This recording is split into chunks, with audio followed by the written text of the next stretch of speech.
देह व्यापार में आरजेडी विधायक का नाम आने का मामला विधान परिषद में गूंजा है।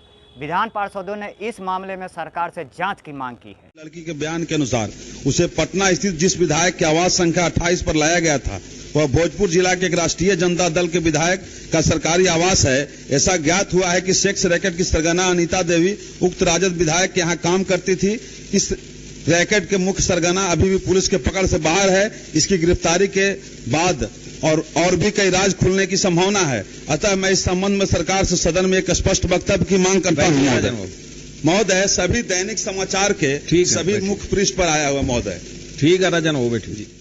वहीं आरजेडी के नेताओं ने बढ़ते मॉब लिंचिंग की घटनाओं के लिए आरएसएस को जिम्मेदार ठहराया है। नीतीश कुमार पर आरोप लगाया कि वे संघ की गोद में जाकर बैठ गए हैं। माननीय कार्यकारी सभापति महोदय, राज्य में हाल के दिनों में मॉब लिंचिंग की घटनाओं में अप्रत्याशित बढ़ोतरी हो गई है।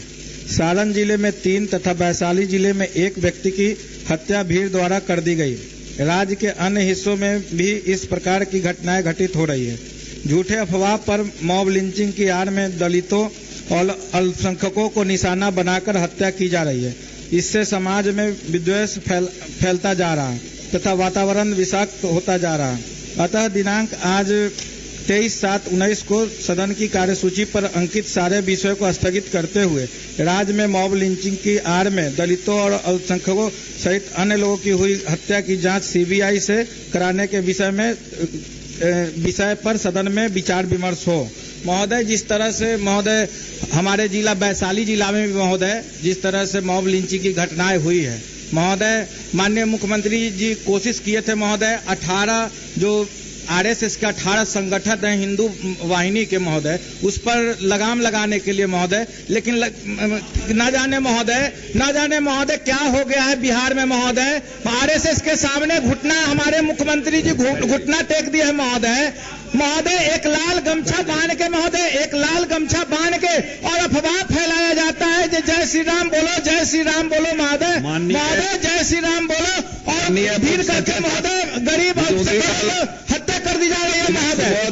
से प्राप्त कार्य स्थगन प्रस्ताव की सूचना को बिहार विधान परिषद की प्रक्रिया एवं कार्य संचालन नियमावली के अंतर्गत कार्य स्थगन प्रस्ताव की अस्वीकृति के आधार संख्या 9, 10, 20 एवं 24 के आलोक में अस्वीकृत कर दिया है। आदित्य बाबू, क्या कहना आपका? वहीं सदन की कार्रवाई के दौरान आरजेडी नेता रामचंद्र पूर्वे ने सरकार से लघु उद्योग और मध्यम उद्योग के लिए दिए जा रहे मदद की जानकारी मांगी है और जिस पर मंत्री श्याम रजक ने भी बयान दिया है। माननीय मंत्री जी को हम धन्यवाद देते हैं कि इस महत्वपूर्ण योजना जिसका संबंध अनुसूचित जाति और अनुसूचित जनजाति के आर्थिक उन्नयन से है लगे हुए हैं। महोदय, इन्होंने अब तक 3593 आवेदकों को प्रशिक्षण दिला करके योजना के अंतर्गत प्रथम किस्त की राशि देने का काम किया है। महोदय, मैं सिर्फ आपके माध्यम से यह जानना चाहता हूं कि प्रशिक्षण केंद्र कहां है जहां इन आवेदकों को प्रशिक्षण दिया जाता है, पहला। दूसरा, किस किस हुनर और उद्योग में इनको प्रशिक्षण दिया गया है। तीसरा मेरा यह है कि प्रशिक्षण देने के बाद प्रथम किस्त की राशि का भुगतान होने के बाद इन्होंने कहां किस किस बाबत उद्योग स्थापित किया है।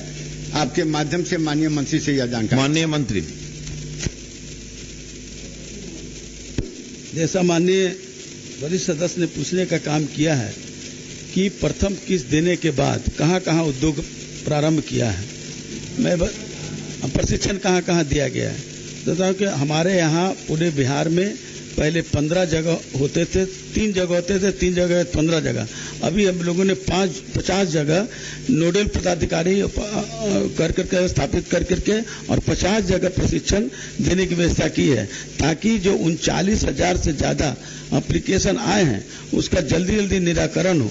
इसीलिए हम लोगों ने उस आवेदन की जांच करने के लिए नोडल पदाधिकारी को जो डीआईसी के जीएम होते हैं उनको अधिकृत किया गया और 1 महीने के अंदर उनको आवेदन की समीक्षा कर लेना है।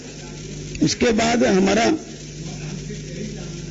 कि कहां प्रशिक्षण केंद्र है ताकि हम भी जान करके देखें कि प्रशिक्षण केंद्र पर प्रशिक्षण ठीक से दिया जा रहा है कि नहीं। निश्चित नहीं, अभी तो हम लोग एलएन मिश्रा में देते हैं उसके बाद BIA का है जो वहाँ देते हैं, निफ्ट जो चाणक्य यूनिवर्सिटी वहाँ देते हैं, इसके अलावा जिलों में भी है। लेकिन अगर ये अलग से पूछे तो हम इनकी सूची भिजवा देंगे। हमारा जो नोडल एजेंसी है नहीं उसकी भी महोदय उत्तर में इन्होंने सारी बात किया, इसके लिए हम इनको धन्यवाद देते हैं। सिर्फ हम यह जानना चाहते हैं कि प्रशिक्षण केंद्र कहाँ है और किस उद्योग के बाबत वहाँ प्रशिक्षण दिया जाता है, और प्रथम किस्त की राशि जब आपने दे दी है, उसका भुगतान कर दिया है, तो उद्योग स्थापना की क्या स्थिति है, यही हम जानना चाहते हैं। प्रथम किस्त के बाद वो उद्योग स्थापित नहीं कर सकते हैं। प्रथम किस्त तो 25% मिलेगा, यानी कि 2.5 लाख रुपया। उसके बाद वो उसका इंफ्रास्ट्रक्चर तैयार करेंगे, उसका जांच होगा, उसका फोटोग्राफी होगी, वो देंगे। उसके बाद दूसरी किस्त के लिए वो उनको उपलब्ध होगा पैसा। इसलिए अभी ये कहते हैं कि प्रथम किस्त के बाद भी उद्योग स्थापित हो जाए और वो प्रोडक्शन स्टार्ट करना है, ये नहीं हो सकता है। 3 किस्तों में हम लोगों ने व्यवस्था की है। प्रथम किस्त में 25%, दूसरे किस्त में 50% और तीसरी किस्त में 25%। तो प्रथम किस्त जो हम लोगों ने जो दिया है उन लोगों को किस तरह के उद्योग लगाने के लिए जानना चाहते हैं माननीय सदस्य? हम लोग तो कोई उद्योग लगा सकते हैं, जो मध्यम उद्योग, सूक्ष्म उद्योग या आपका लघु उद्योग, जूता बनाने से लेकर के टिकली बनाने से लेकर ब्यूटी पार्लर से लेकर के ड्राई क्लीनर्स तक, और भी जो है हमारे यहाँ जो परंपरागत जो हमारे यहाँ रोजगार रहे उससे संबंधित भी अगर वो उद्योग लगाना चाहें, ऐसे 101 ऐसे अभी हैं। उसके अलावा भी लोग जो लगाना चाहें तो वो लगा सकते हैं। ठीक है महोदय, हम आपके माध्यम से ही जानना चाहते हैं माननीय मंत्री जी से, कितने आदमी को पैसा दिए तो बता दिए, 50 को दिए। 50 वो किस 3,593 आवेदकों को अभी तक 25% की राशि विमुक्त की गई। महोदय और सुनिए ना सुबोध बाबू, बैठ जाइए। अगर आप सूची लेना चाहते हैं तो सभी आवेदकों की सूची, कहाँ सेंटर है उसकी सूची, किन किन विभागों का उद्योग खोलने से संबंधित मामला, इसकी अलग से सूची माननीय मंत्री जी आपको उपलब्ध करा देंगे। माने हमारा यह ठीक है, प्रथम किस्त की राशि के भुगतान करने के बाद ठीक है कि पूरे तौर पर उद्योग की स्थापना नहीं हो सकती है, लेकिन उद्योग स्थापित करने की प्रक्रिया तो प्रारंभ हो सकती है। हाँ। प्रथम किस्त के बाद तो प्रक्रिया प्रारंभ हुई ना? नहीं माने उस स्थान पर जहां पर उद्योग खोलना है वहां पर कम से कम प्रक्रिया जो होता है वह प्रारंभ हुआ कि नहीं, अभी हम जानना चाहते हैं माननीय मंत्री जी से। 25% देने के बाद उनको DPR बनाना है, प्रोजेक्ट रिपोर्ट बनाना है, जिसमें हमारा नोडल पदाधिकारी ही उसको सहयोग करेगा और उसको बनाएगा। यहाँ तक सुविधा दी गई है। पहले तो ये बात नहीं थी। पहले तो लोगों को उद्योग क्या आर्थिक स्वावलंबन भी नहीं हो पाता था। हमारे मुख्यमंत्री जी की विजन रही कि जो इस तरह की योजना लागू करने का काम किया, और आज 39,000 लोगों के अंदर ये जागृत हुई है। जी नहीं पता है, माननीय सदस्य कृष्ण कुमार सिंह जी बैठे, हो गया। तमाम छोटी बड़ी खबरों से रूबरू होने के लिए हमारे चैनल को जरूर सब्सक्राइब करें और बेल आइकॉन दबाना ना भूलें। पटना से अनिल कुमार।